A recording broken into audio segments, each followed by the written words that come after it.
முன்னாள் மத்திய அமைச்சர் தலித் எழில்மலையின் மருமகனுக்கும் வழக்கறிஞருமான காமராஜ் கொலை வழக்கில் பெண் ஒருவருக்கு ஆயுள் தண்டனை விதித்து மற்றவர்களை விடுதலை செய்து மதுரை மாவட்ட நீதிமன்றம் உத்தரவு பிறப்பித்திருக்கிறது.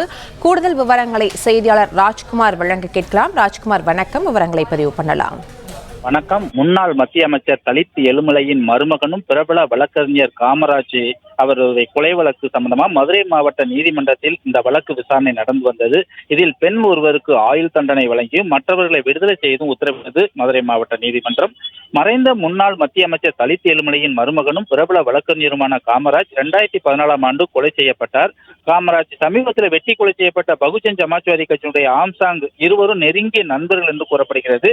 சென்னை ரோட்டேரி அருகே உள்ள அடுக்குமாடி குடியிருப்பில் நடைபெற்றிருந்த கொலை வழக்கு சம்பவமாக சென்னை கொரட்டூர் போலீசார் வழக்கு பதிவு செய்து கல்பனா, கார்த்திக், ஆனந்த் உள்ளிட்டோர் கைது செய்யப்பட்டனர்.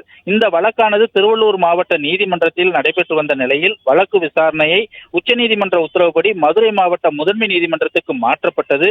இந்த நிலையில் வழக்கு விரைந்து விசாரணை நடத்த கூறி தீர்ப்பு வழங்க வேண்டும் எனவும் 2021ஆம் ஆண்டு மனு தாக்கல் செய்யப்பட்டது.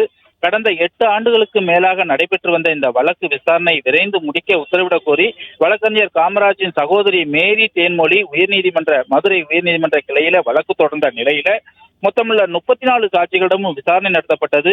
இந்த நிலையில் உயர்நீதிமன்ற உத்தரவுப்படி வழக்கு விசாரணை தீவிரப்படுத்தப்பட்டு இந்த வழக்கினுடைய தீர்ப்பு இன்று வழங்குவதாக அறிவிக்கப்பட்டது. இன்று மதுரை மாவட்ட முதன்மை அமர்வு நீதிமன்ற நீதிபதி சிவகடாட்சியம் முன்னிலையில் வழக்கு விசாரணை முடிவுக்கு வந்த நிலையில இதில் இந்த வழக்கில் முக்கிய குற்றவாளியாக கருதப்படக்கூடிய கல்பனாவுக்கு ஆயுள் தண்டனை வழங்கி உத்தரவிட்ட நீதிபதி மற்றவர்களை விடுதலை செய்தும் உத்தரவிட்டார். இதனால் இந்த கோர்ட்டு வளாகம் முழுவதும் சிறிது பரபரப்பும் காணப்பட்டு வருகிறது. விவரங்களுக்கு நன்றி ராஜ்குமார்.